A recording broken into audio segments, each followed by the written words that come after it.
जी अस्सलाम वालेकुम। ये बड़े फ्रेश होकर सारे हजरात तशरीफ़ लाए हैं जी हमारे पढ़ने के लिए पार्ट बी। पेज 408 निकाल लें। पेज 408। क्या? बस ठीक है, रहने दें। For the purpose of this question, इस क्वेश्चन के लिए assume that today is day of क़यामत इज 31 अगस्त 2022। एज्यूम करें आज का दिन है 31 अगस्त 2022। 31 अगस्त 2022 का क्या मतलब है कि हमारा अभी ताज़ा ताज़ा कौन सा साल ख़त्म हुआ है फिर? Excellent.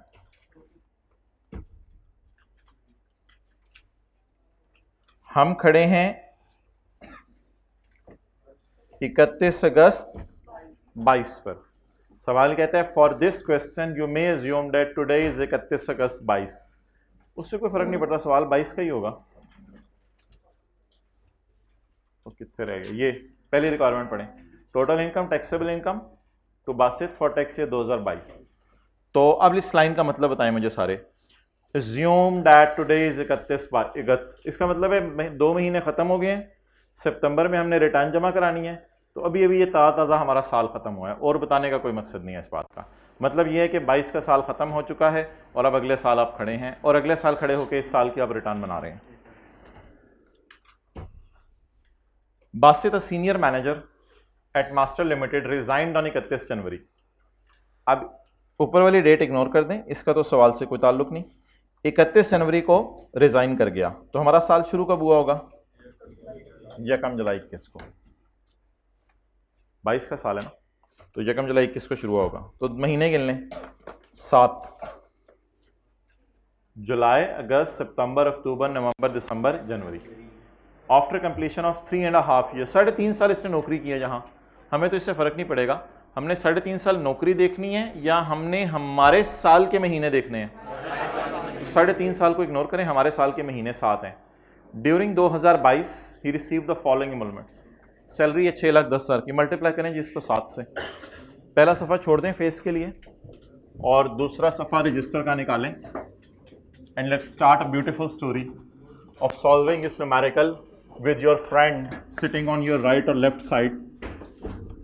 So maybe you are alone today. इसी तरह है ज़िंदगी, बस कब्र में भी अलोन ही जाना है।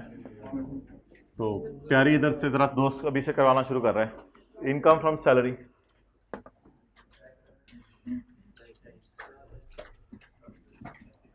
हम चीज़ों को जल्दी से वाइंड अप करेंगे ताकि आप हजरात ने जाके जिसने भी लंच करने जो जो ज़रूरतें हैं वो पूरी कर ले अपनी। 6,10,000 ज़रब 7 महीने,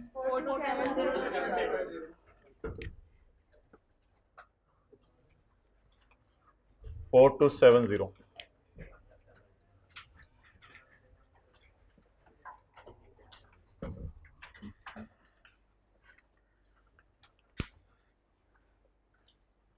चलें,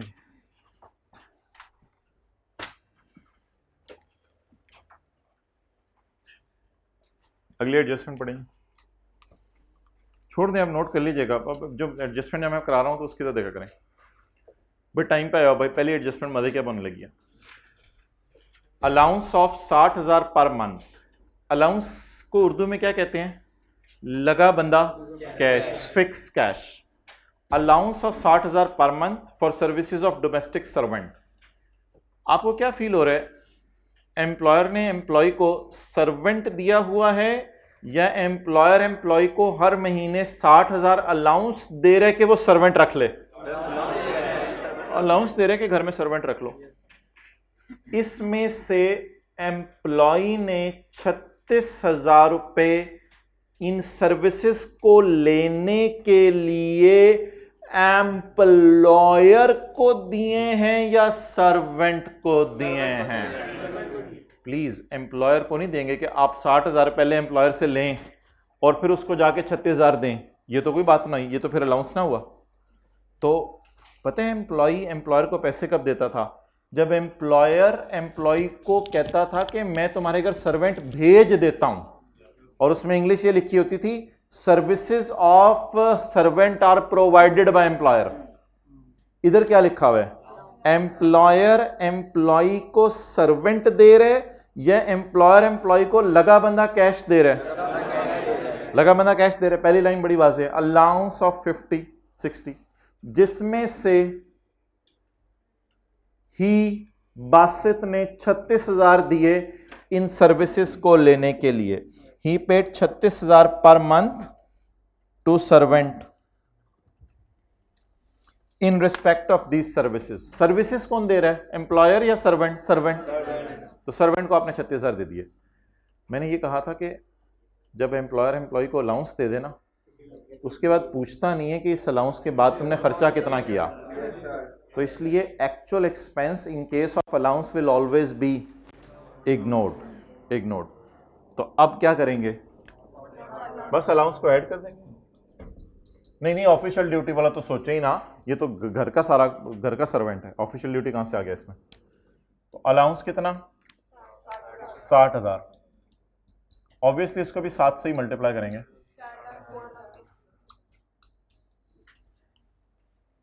तो लिखें, अलाउंस के केस में एक्चुअल खर्चा हमेशा इग्नोर करना है। आप अपना घर बता दो, मैं वहां से ले आऊं आपका बैग, और आप लोग पढ़ाएं, मैं ज़रा लेके आया इसको बरकत के लिए एक सफ़ा फाड़ के दे दो, बरकत के लिए एक बॉल पेन दे दो, और इसके अपने लिए कैलकुलेटर दे दो। चलो एक और भी सफ़ा आ गया, एक्स्ट्रा शीट अटैच कर लेना साथ।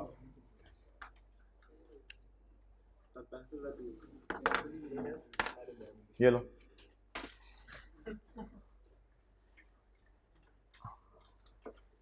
कल से मैं भी नहीं लेके आऊंगा। Allowance equal to 5% of salary सिर्फ और सिर्फ in performing official duties. Allowance of 5% for सिर्फ और सिर्फ परफॉर्मिंग ऑफिशियल ड्यूटीज। ये अलाउंस कौन सा है जी? ऑफिशियल ड्यूटी वाला है जी, बिल्कुल। क्या ये वन ऑफ टाइप है या ये सैलरी की परसेंटेज लगा के मिल रहा है? तो फिर टैक्सेबल। डन। 5%।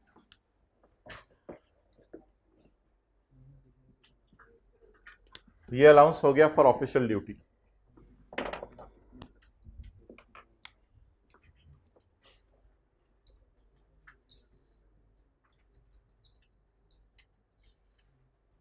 जी कितना? 5% ऑफ 4270 000 213500।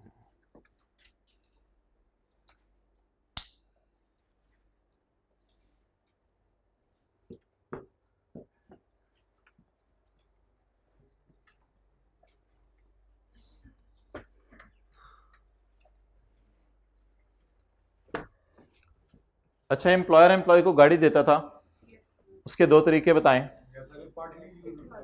नहीं, पार्टली वो वाला नहीं, मैं आपको दो तरीके और पूछ रहा हूं। या तो एम्प्लॉयर उसके नाम ट्रांसफर करा देता था, ये गाड़ी मैंने तुझे दी, या फिर एम्प्लॉयर एम्प्लॉय को कहता था कि ये गाड़ी मैं तुम्हें प्रोवाइड कर रहा हूं, यानी जब भी मेरा दिल चाहा वापस ले लूंगा। ये दो तरीके होते थे।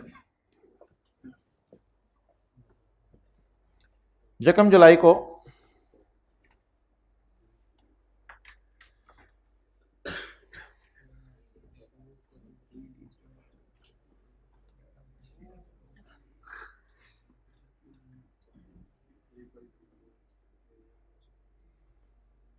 भाईजान इत्थे वेख लो, बाद च नोट कर लियो, मेरे नाल नाल चलो।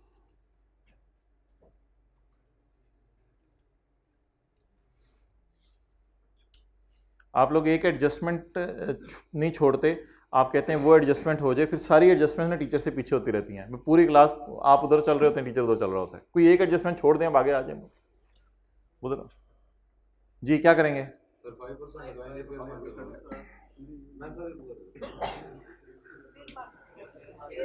ऑन 1 जुलाई 2021 साल के पहले दिन ही Basit leased a car, employer ने दी नहीं हुई, इसको इग्नोर करेंगे, एम्प्लॉयर ने दी नहीं हुई।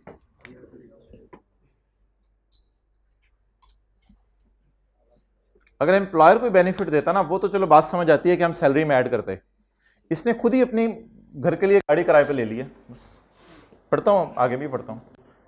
Employer has provided car on, employer ने बैंक से लीज पे लेके दी है। ही कौन है? आज यकम जुलाई 2021, यकम जुलाई 2021 को Basit leased a car having fair value of 48 lakh. इसकी बाजार में कीमत कितनी थी? लेकिन लीज पे तो बेचारे को किस्तें पे करनी पड़ेंगी, हर महीने कितनी किस्तें? ही पेज, वो पे भी करता है, वो ही एम्प्लॉयर तो कोई फायदा नहीं दे रहा। He pays rental from his own source but has used this vehicle for both दफ्तर एंड पर्सनल।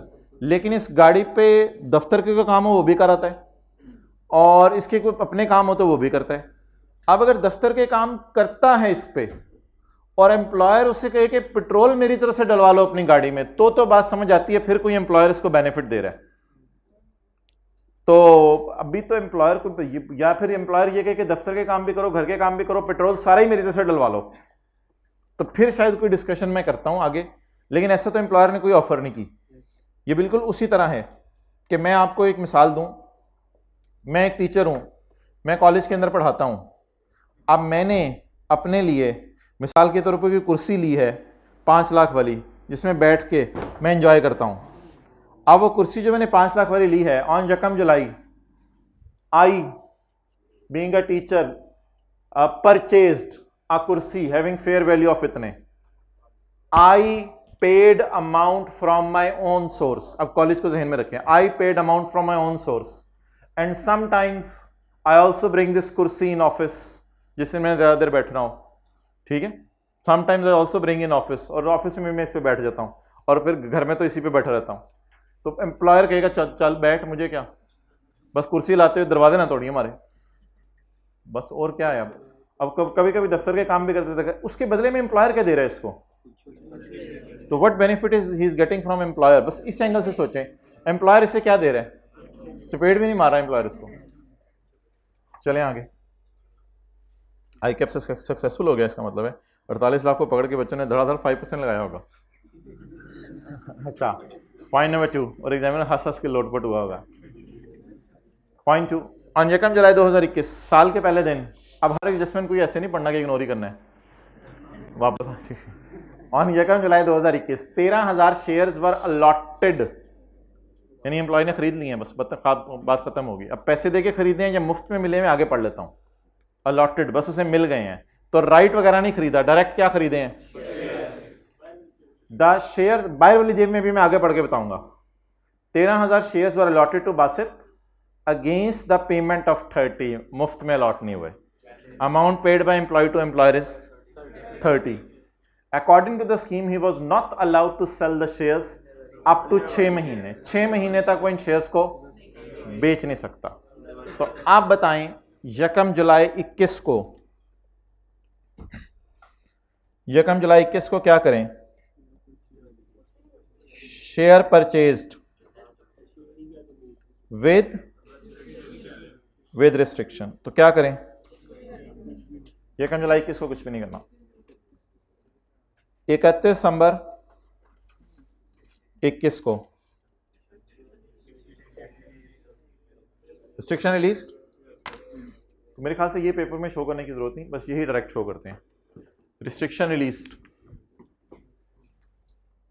ये सैलरी में ऐड होगा। Restriction released 31 December. Fair market value of share on 31 December, not on यकम जुलाई।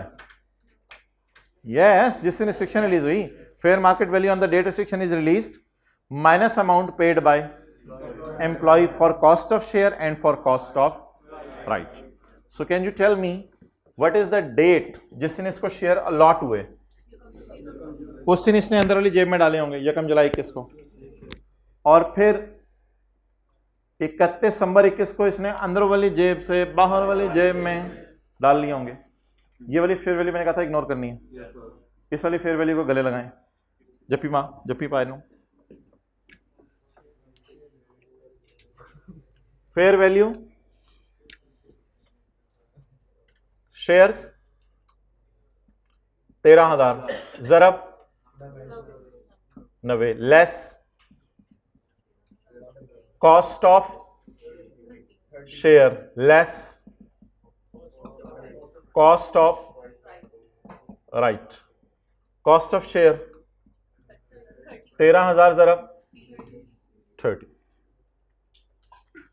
अच्छा जी 11170000 390000 कॉस्ट ऑफ राइट जवाब दे दें आज 7।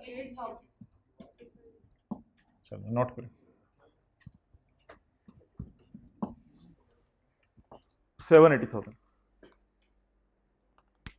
किस दिन मिले थे शेयर? यकम जुलाई को, लेकिन उस दिन क्या लगी हुई थी? तो हम सैलरी में कब ऐड करें? जब रिस्ट्रिक्शन रिलीज हो। मिस्टर परेशान, वाई आर यू हैरान? हाँ तो आसान सी बात है, यकम जुलाई को मिल गए शेयर जी। आए, क्या हुआ?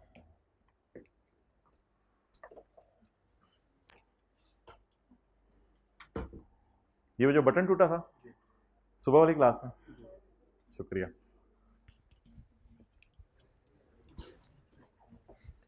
ओके आगे चलें जी, बॉल पॉइंट होल्डर से हटाओ, आगे चलते हैं। ऑन 31 मई 2022 ही सोल्ड आए सारे या तोड़े of ML at its market value. Fair market value of each share on different dates are as follows. चलो अब ये मैं वर्किंग इधर कर रहा हूं क्योंकि अगली क्लास में इसका फेस बनाने का लाके, तो फेस बनाने के लिए फिर ये वर्किंग यहां यूज हो जाएगी, क्योंकि हमने जो कमिट किया था 45 मिनट ही पढ़ेंगे। पूरा हो गया, न्यूमेरिकल पूरा हो गया, नहीं होना सही। वर्किंग 2 इनकम फ्रॉम, इसके साथ नॉर्मल रिजीम लगाना है या सेपरेट ब्लॉक लगाना है, ये अलग बहस है, मैं अभी इसमें नहीं पढ़ा। मुझे बता दें शेयर बेचने का formula, cost of share income salary. कितने शेयर बेचे?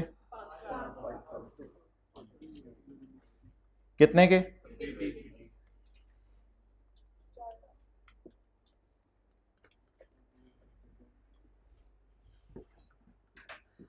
What is cost of share? What is cost of right? What is income? Sorry, cost of share. मादरत मैं गलत बोल गया। What is cost of share? What is cost of right? What is income from salary? तो मैंने कहा था इन तीनों को जमा किया करना है। कॉस्ट ऑफ शेयर जमा कॉस्ट ऑफ जमा इनकम फ्रॉम सैलरी। वो जवाब वैसे इसी के बराबर आ जाएगा 1170 के जी। Cost of share 39, cost of right 0, income from salary 780,000।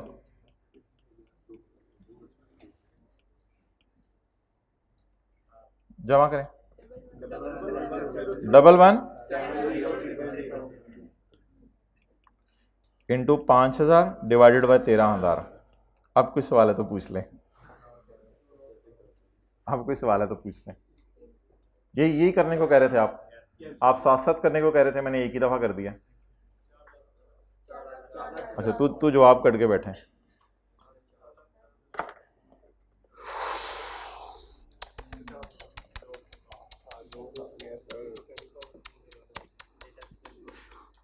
लॉसा आ गया।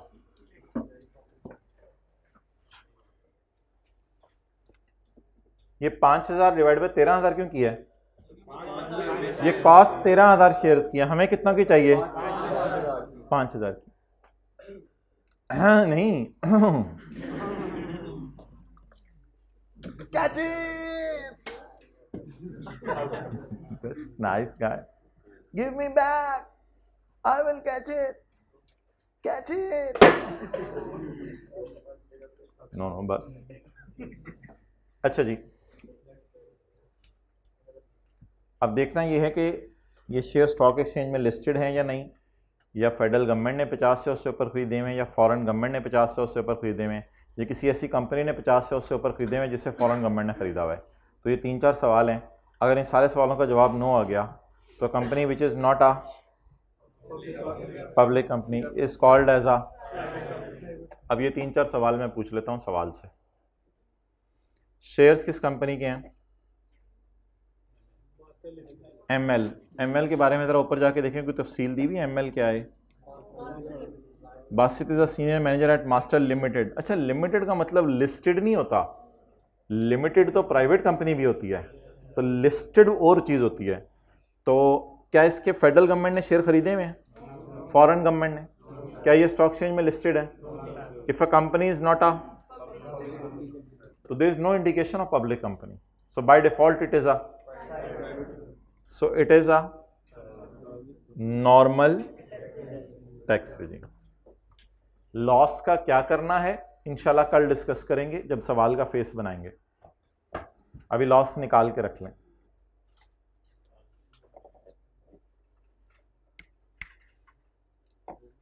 चलें जी आगे। 15 फरवरी 22, मेरे ख्याल से रिटायर होने के 15 दिन बाद, रिटायर होने के 15 दिन बाद, on 15 February 22 he received the following payments as final settlement.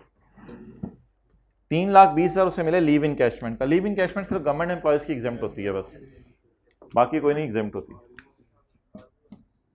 तो leave encashment 3,20,000।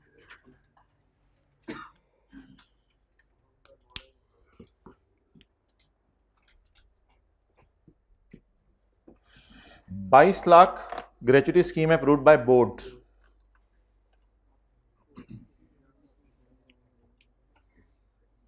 ₹22,00,000 gratuity scheme approved by board.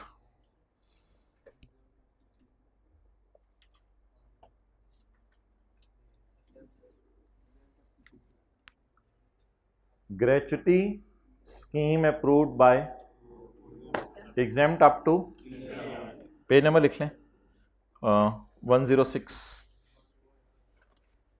Page number लिख लें इसका 106। कितनी माफ है? 3 लाख तक। मिले कितनी? 22। मिली कितनी? माफ बकाया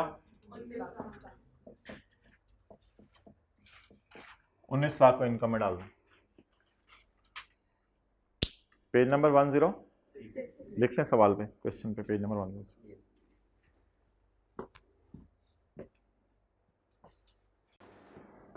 बहुत सी चीज़ें आपने देखा, एक सिंपल दे रहा है, एक सिर्फ गाड़ी वाली एडजस्टमेंट उसने डाली है, बाकी चीज़ें सीधी सीधी दे रहा है किताब से जो पढ़ी हुई हैं। इक्का दुक्का एडजस्टमेंट बस डालता है, उसका कोई हल नहीं है। आप जितनी भी एफर्ट कर लेंगे, कोई इक्का दुक्का एडजस्टमेंट आपके टाइम में वो आनी है जो अगली दफ़ा वालों को कराई जाएगी। इन चीज़ों का कोई हल नहीं है, जैसे ये कार वाली एक एडजस्टमेंट थी। बाकी देख लें, ये मुफ्त के नंबर थे यार, एम्प्लॉय शेयर स्कीम, बिल्कुल हल्की सी भी कोई टेक्निकल बात नहीं की इसने। सैलरी थी, ये सारा था, अलाउंसेस थे बस। ओके, सीधी सीधी चीज़ें। 7 लाख सैलरी किसी पुराने साल की आ गई है, तो ऐसे जनरल रूल में क्या कहा था, पुराने साल की सैलरी आए तो जल्दी बताएं, इनकम में डाल दें बस। भाई 2:30 बजे आना ना, अगली बस चलनी है 2:30 बजे, भी तो सवारियाँ पहुँचने वाली हैं।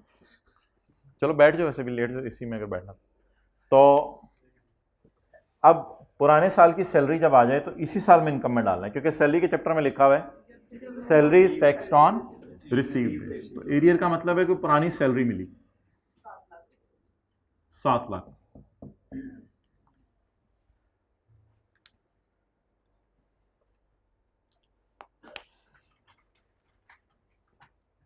अगर ये मैं सवाल ना कराता तो आधा हो जाना था आप यहां तक, आधा हो जाना। Withholding tax was deducted from Basit's salary during the year 14 lakh. Numerical के एंड पर माइनस करेंगे, इसको यहां लिख जाते हैं हम, कुछ एंड पे माइनस करेंगे। मेरे ख्याल से लिखने देते हैं, आई कैप कुछ कहता नहीं है, छोटा सा ना इससे लिख लेंगे हम, एंड पे माइनस करेंगे। अगर कोई आएगा तो हम रबड़ से मिटा देंगे। मेरा नहीं ख्याल कुछ कहता है वो, करके देखिएगा जरा। एंड पे इसको माइनस करेंगे, टोटल कर दें 863500।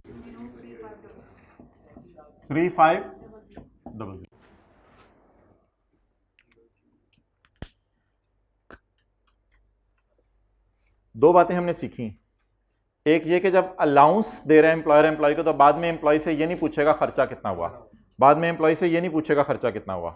जब अलाउंस दे दिया एम्प्लॉयर ने एम्प्लॉय को 100 रुपया, फिर एम्प्लॉयर उसमें से अगर 10 रुपये भी दे दे तो उससे कोई फर्क नहीं पड़ता, बस अलाउंस सारा का सारा इनकम में डाल लें।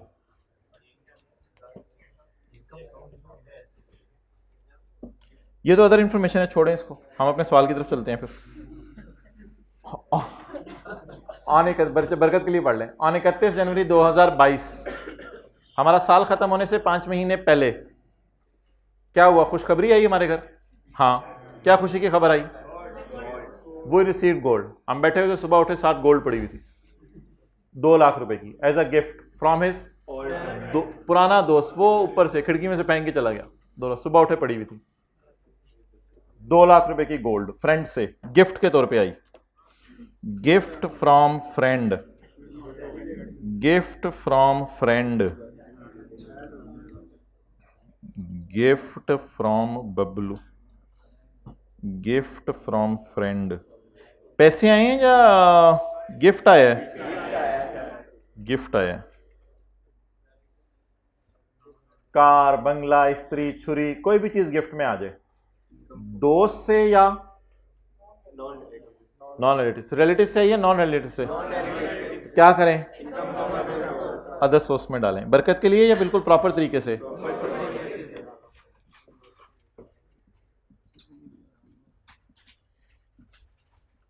सोना, सोना आया, चांदी आई है।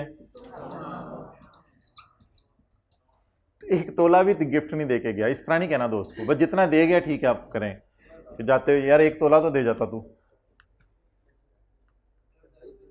2:30 बजे क्लास है, ये बरकत के लिए मैं पढ़ा रहा हूँ इनको।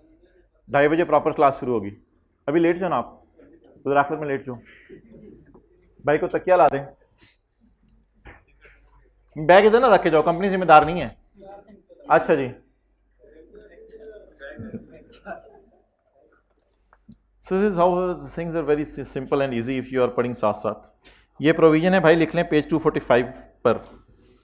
पेज 245 का पॉइंट L ए, तोहफा अगर मिले, मिल जाता है ना वैसे कभी जिंदगी में, या नहीं मिला कभी?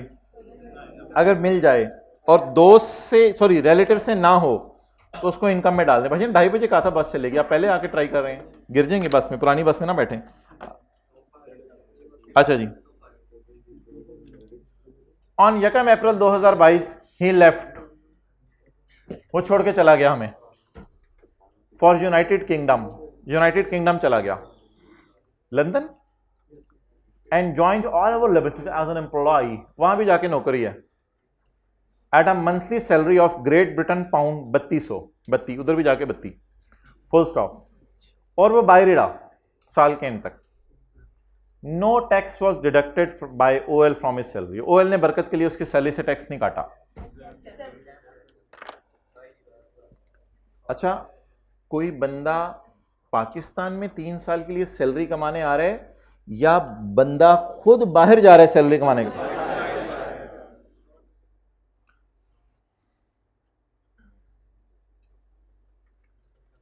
क्या मैं कह सकता हूं it is a foreign salary of resident individual? Resident क्यों है? 1 अप्रैल को गया है, 1 अप्रैल को गया है, अप्रैल, मई, जून। Is it a foreign salary of resident individual? Foreign taxes paid? No. He is citizen and remains abroad? Yes. तो क्या होगा? एग्जेम्प्ट हो जाएगा सेक्शन 51 की रोशनी में, जो हमने चैप्टर 7 में पढ़ा था। तो एक बात याद रखिएगा, जब भी हमारा बंदा पाकिस्तानी बाहर नौकरी करने चला जाए ना, एक तो वो था ना 3 साल के लिए पाकिस्तान नौकरी करने आए, वो बात याद है ना, उसको साइड पे रखें। हमारा बंदा बाहर नौकरी करने चला जाए, अब बेचारे को नौकरी से 7 महीने नौकरी किए फारग हो गया बेचारा, आगे आखिरी 5 महीने साल के बचे थे, उसमें भी कहीं वेलियां मारता रहा। अप्रैल में ख्याल आया यार चल चल चल चल रसीद यूके चलिए, तो बस से सब यूके पहुंचे हुए थे। अब ये पहुंची हुई सरकार यूके में जब पहुंचे तो अप्रैल मई जून यूके में रहे, तो ये कौन होंगे? रेजिडेंट। अगली बात, रेजिडेंट की फॉरेन सैलरी होगी ना जो यूके में कमा रहा है। अगला सवाल ये, टैक्स पे करे, बहुत अच्छा है। अगर नहीं पे करता तो एक और ऑप्शन भी है कि टैक्स पे ना करे, साबित कर दे मैं सिटीजन हूं और रिमेन्स अब्रॉड रहे। तो बता, अच्छा फॉरेन इनकम जब भी आनी है ना तो ये सफ़ा जहन में आना चाहिए। और इस सफ़े में 3 रिलैक्सेशंस हैं, 3 रिलैक्सेशंस। कौन कौन सी 3 रिलैक्सेशंस हैं? नंबर 1, बाहर से कोई नौकरी करने 3 साल के लिए आया है, हमारा बंदा बाहर नौकरी करने के लिए गया, या एक तीसरी बात थी 4 साल से जो नॉन रेजिडेंट है वो पाकिस्तान आ जाए। तो ये तीनों में से कौन सी बात आपको लग रही है? कोई बाहर से आता हुआ लग रहा है 4 साल 3 साल, हमारा बाहर जाता हुआ लग रहा है। अब बार बार जब ये रिवाइज करेंगे तो आज थोड़ा थोड़ा आप ऐसे ऐसे कर रहे हैं, आइंदा आइंदा पेपर में तो हमारा बंदा बाहर जा रहा है ना, तो फिर क्या करें? टैक्स तो पे नहीं कर रहा, खैर है, फिर इसको माफ कर दें रशीद। लेकिन इसको ना कैलकुलेट करके रख लें, क्योंकि फिर इसको हमने ऐड करके लेस करना है कल। 3200 ज़रब जीबीपी 250 रुपए का, तो ये इनकम फ्रॉम सैलरी इधर ही निकाल के रख लें ज़रा। सर 8 लाख नहीं, working for income from salary foreign source that is exempt. जी बताएं। नहीं 3200 तो हर महीने की है मेरे ख्याल से, नहीं मुझे 3200 हर महीने की लग रही है, या पूरी है? मंथली है, तो फिर 3 से पहले मल्टीप्लाई कराना यार, हद होगी, पहले 3 से मल्टीप्लाई तो करा दें। 30 सर ये भी करना होता है पेपर में? सर ये तो मुझे बताना था आपने पहले। अप्रैल मई जून, नहीं तो आप दीवाने, आप यूके में जाके जो 3 महीने काम करेंगे 1 महीने की तनख्वाह लेंगे। ओहो 9600 को बाहर में डालें, आप मल्टीप्लाई करें रेट से, रेट से मल्टीप्लाई करो। जो बंदा 1 महीने नौकरी करे कितनी तनख्वाह? 32। जो 3 महीने नौकरी करे तो 3 दफा 32 multiplied by 250।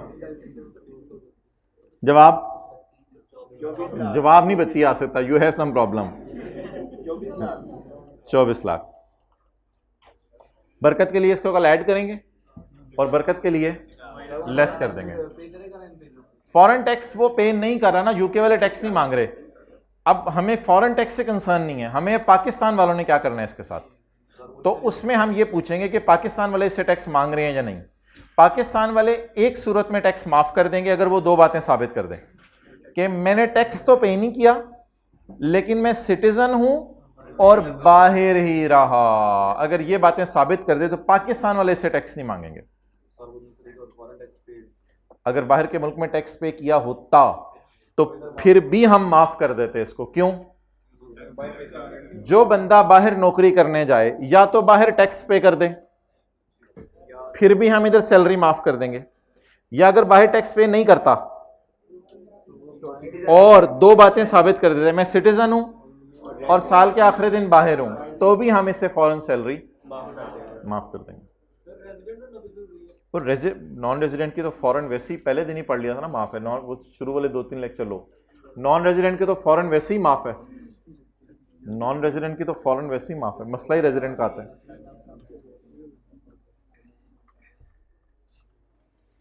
While residing in UK, UK में रहते हुए, ना समझ नीचे कर मुंह लेट आए। While residing in UK, UK में रहते हुए Basit served as a visiting faculty member at university.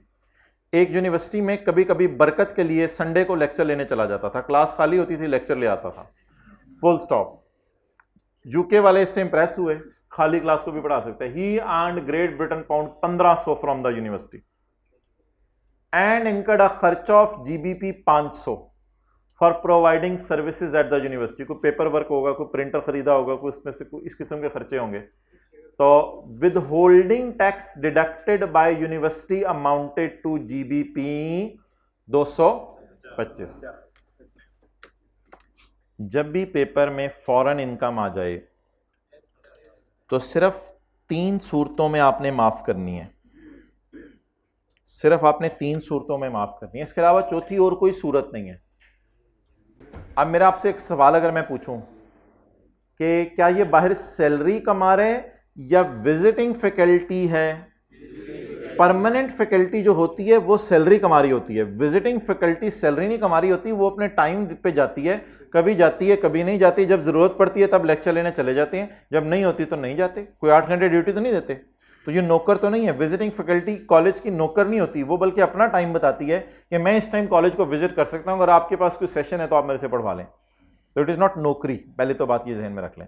Permanent faculty होती तो ये नौकरी थी, तो ये नौकरी नहीं कर रहा बाहर। अगली बात, इन दोनों प्रोविजंस को तो वैसे ही फारग कर दें, ये तो उन लोगों के लिए हैं जो बाहर से पाकिस्तान आ रहे हैं। ये तो प्रोविजंस दोनों के लिए जो बाहर से पाकिस्तान आ रहे हैं। अब मैं आपसे एक थोड़ा सा इमेजिनरी का सिनेरियो पूछता हूं।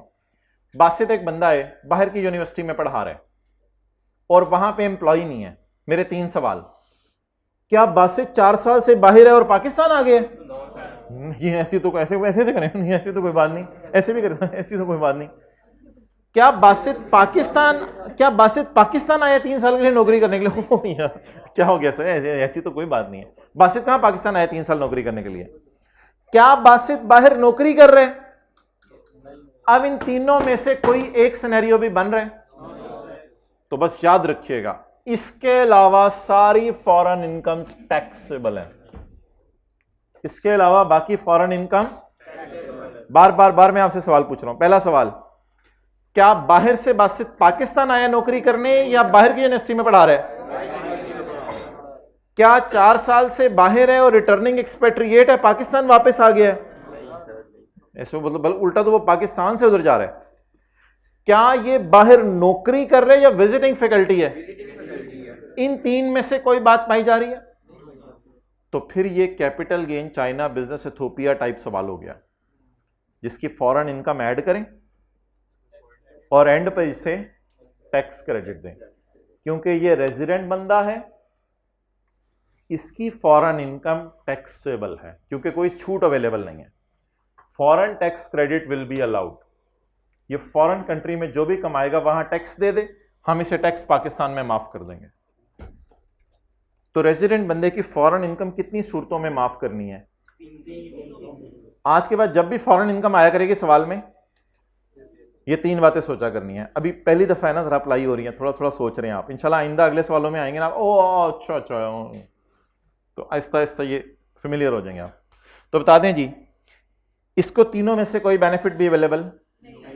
अब ये मरता क्या ना करता, क्या करेगा? फॉरेन इनकम कैलकुलेट करके अपनी इनकम में ऐड करेगा। चलें जी, फॉरेन इनकम इसकी निकलवा दें, कितनी बन रही है?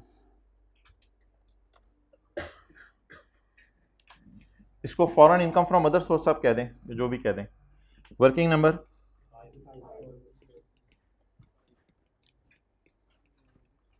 Foreign source income. अभी मुझे टैक्स ना बताइएगा, टैक्स इंशाल्लाह कल बता दीजिएगा, फिर मैं टैक्स क्रेडिट निकाल दूंगा। While residing in UK, Basit served as visiting faculty member. He earned या received, earned कट कटा के मिले टैक्स या पूरे पैसे बता रहे हैं? earned बता रहे, रिसीव नहीं बता रहा। He earned 1500 from university and incurred खर्चे ऑफ 500। एक बार याद रखिएगा, जब एक चीज अदर सोर्स में चली जाए तो फिर खर्चे भी माइनस होंगे। सिर्फ खर्चे के साइड में माइनस नहीं होते, सैलरी में। आप बता दें जी, रेवेन्यू कितना कमाया या ग्रॉस रिसीट? 1500 ज़रब नहीं, मंथली तो नहीं है यार, मंथली तो नहीं है। और खर्चे 500 ज़रब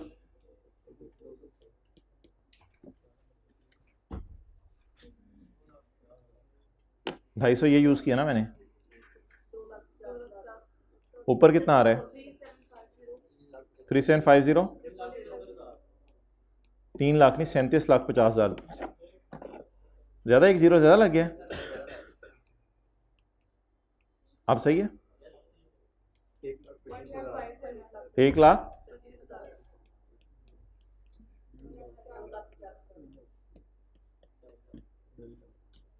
रुपीज 2.5 लाख।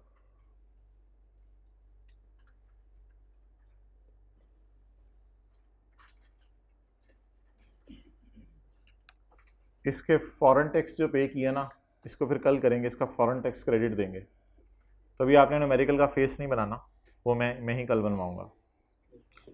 ओके, मैं फ्री कर रहा हूँ, 1 मिनट, आपके सवाल भी ले रहा हूँ, 1 बाय 1 मुझे बता दें। नहीं, पाकिस्तान में नौकरी की इसने जनवरी तक, 1 मिनट दे दें, पाकिस्तान में इसने जनवरी तक नौकरी की, उससे कितना कमाया? 8603। नौकरी करके जो शेयर मिले वो शेयर इसने बेच दिए, उन शेयर्स के बेचने पर इसको लॉस आया। दोस्त ने किसी एक दिन आके तोहफा दे दिया सोने का, वो 200 में चला गया। इसके बाद इसने सोचा मैं जा रहा हूं यूके, छोड़ो पीटीआई, छोड़ो पीएमएलएन, मैं जा रहा हूं यूके। यूके में इसने नौकरी की, नौकरी वालों को टैक्स माफ होता है अगर दोनों में से कोई एक शर्त पूरी हो जाए, वो हमने टैक्सेस का माफ करा दिया। और इसके बाद इन द एंड इसने बाहर के मुल्क में लगे हाथों पार्ट टाइम भी को काम शुरू कर दिया। पार्ट टाइम जो काम शुरू किया इसने, उससे जो इनकम्स आ रही हैं उन्हें ऐड कर दें, जो खर्चे हो रहे हैं वो माइनस कर दें, बस इनफ्लो माइनस आउटफ्लो। बाकी ये टैक्स क्रेडिट है, ये इंशाल्लाह कल कैलकुलेट कर लेंगे। तो इतना सा बरकत के लिए कितने लोग दोबारा कराएंगे? ज़रा सवाल वर्किंग सारे दोबारा करें, थोड़ा सा कॉन्फिडेंस बने कि आधा सवाल हो जाएगा पेपर में। ठीक है, फॉरेन इनकम सब रिवाइज करने की मेरे ख्याल से ज़रूरत है, वो बार बार आती रहेंगी, रिवाइज होती रहेंगी तो क्लियर होती रहेंगी। जी, रिकॉर्डिंग ऑफ कर दूँ।